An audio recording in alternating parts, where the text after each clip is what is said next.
प्रणाम है बच्चा। यमुना पार करने के लिए नाव चलती थी। श्री राम उन संत का पता पूछते तलाशते किनारे तक पहुंचे।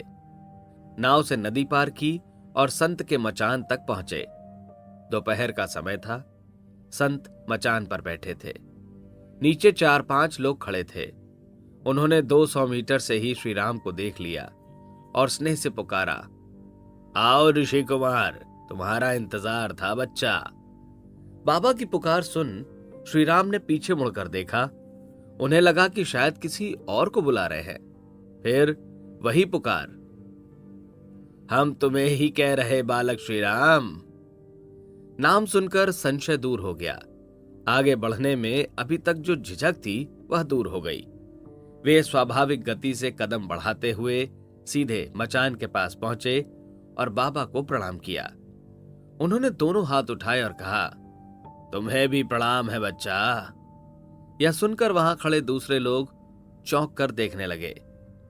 वहां आने वाले श्रद्धालुओं को बाबा प्रणाम का उत्तर आशीर्वाद है बच्चा या सुखी रहो बच्चा कहकर देते थे। यहां 12-13 साल के किशोर को प्रणाम का उत्तर प्रणाम से दे रहे हैं। बाबा ने कुछ समय के बाद जो कहा उससे उन लोगों का विस्मय थोड़ा छटा। बाबा ने कहा, तुम्हारे आने की खबर लग गई थी बच्चा। उन दैवी आत्माओं से ही आभास हुआ कि तुम आ रहे हो। बहुत प्रसन्नता हुई। श्री राम चुपचाप सुनते रहे। गायत्री मंत्र का पाठ करो बच्चा कहकर बाबा खुद गायत्री मंत्र पढ़ने लगे। वे वैष्णव संत थे और सभी श्रद्धालुओं से 12 अक्षर मंत्र ओम नमः भगवते वासुदेवाय मंत्र का उच्चारण कराते थे। बाबा ने गायत्री मंत्र का पाठ करने के बाद कहा, तुम सावित्री सिद्ध हो बच्चा। तुम्हें बड़े काम करने हैं। हिमालय की आत्माएं है ना बच्चा, वहां बड़े योगी मुनि रहते हैं। वहां की गुफाओं में वास करते हैं।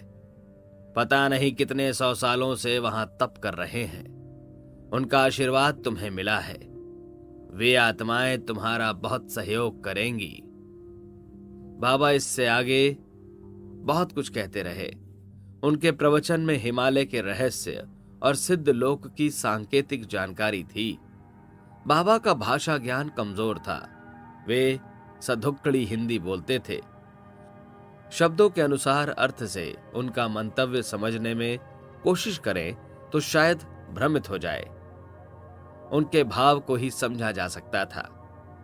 श्री राम ने पूछा, बाबा आपके बारे में कई बातें सुनने को मिलती हैं, उनका क्या रहस्य है?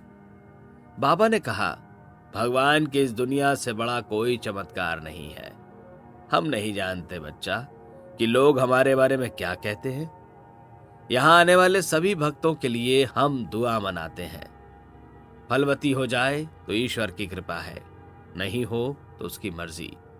उसकी मर्जी के बिना कुछ नहीं होता बच्चा। फिर उन्होंने अपनी आयु के बारे में कहा, शरीर मरण धर्मा है, इसकी उम्र क्या पूछना।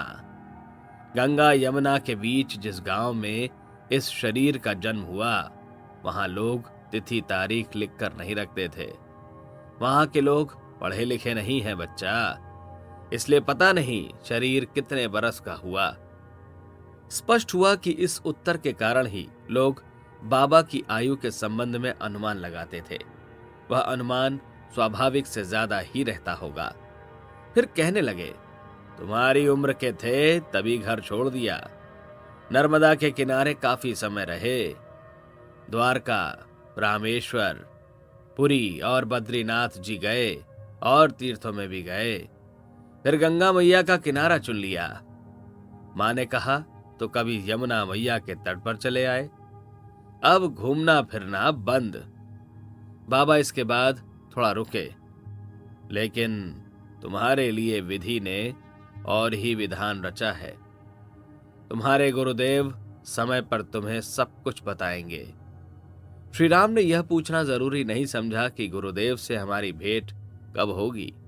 वे बाबा के उपदेश या संकेत सुनकर उसी शाम लौट आए। रात वृंदावन में रुके। वहां की एक बगीची के बारे में सुन रखा था कि राधा और कृष्ण वहां नित्य रास करते हैं। रास के समय वे सशरीर विश्राम भी करते हैं। उस समय बगीची में कोई नहीं जाता। अगर कोई चला जाए तो अनर्थ हो जाता है। श्री राम को राधा और कृष्ण के नित्य रास की चर्चा पर कोई आपत्ति नहीं थी। मन में रह रहकर शंका उठती कि बगीची में कोई रह जाए और राधा कृष्ण के दर्शन कर ले तो अनर्थ क्यों हो जाता है। भगवान के दर्शन जिसे हो जाए उसका तो कल्याण हो जाना चाहिए। किशोर मन में इस शंका का निवारण करने की ठानी। बगीची की ओर जाते हुए एक वैष्णव साधु गोपाल दास मिले। उनसे राधा कृष्ण के नित्य विहार की बात पूछी। साधु गोपाल दास ने कहा, नित्य विहार तो चल ही रहा है। यह जगत उसका ही तो है। वृंदावन के कण कण में वही नाच रहा है।